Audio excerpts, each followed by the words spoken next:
Il y a 2 autres trucs en Suisse qui heureusement vont de soi. Par exemple, au moins 4 semaines de vacances payées par année, ou une retraite correcte après une vie de travail, ou une assurance quand on se retrouve au chômage, ou encore des allocations familiales quand on a un enfant. Mais par contre, travailler 42 heures par semaine et pouvoir payer son loyer, son assurance maladie et sa nourriture sans galérer, ça, bizarrement, c'est pas encore la base, c'est pas encore garanti. En Suisse, il n'y a pas de salaire minimum. Autrement dit, c'est légal de payer des salaires qui ne permettent pas de vivre. Mais heureusement, on a des propositions pour corriger ça. Alors comme on est en Suisse, on le fait tranquillement, canton par canton. Ça va pas vous surprendre. Bientôt, on votera sur ce sujet dans le canton de Vaud. Et pour savoir ce que ça fait, c'est le génie du fédéralisme, on peut regarder chez nos voisins qui ont déjà essayé. Et donc, Neuchâtel l'a fait.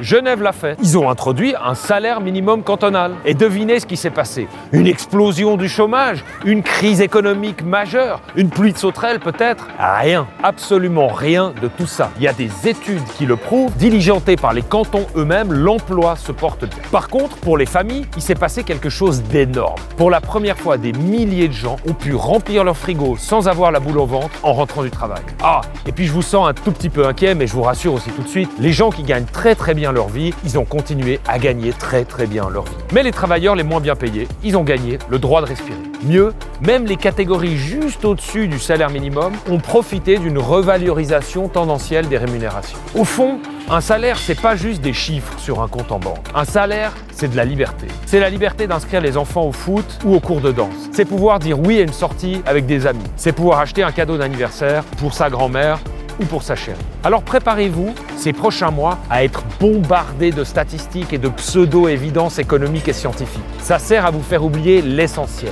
Un salaire qui permet de vivre, c'est la condition d'une vie digne. C'est la base. Et pour l'instant, c'est pas acquis. Mais c'est à notre portée. Alors votez oui au salaire minimum cantonal le 14 juin prochain.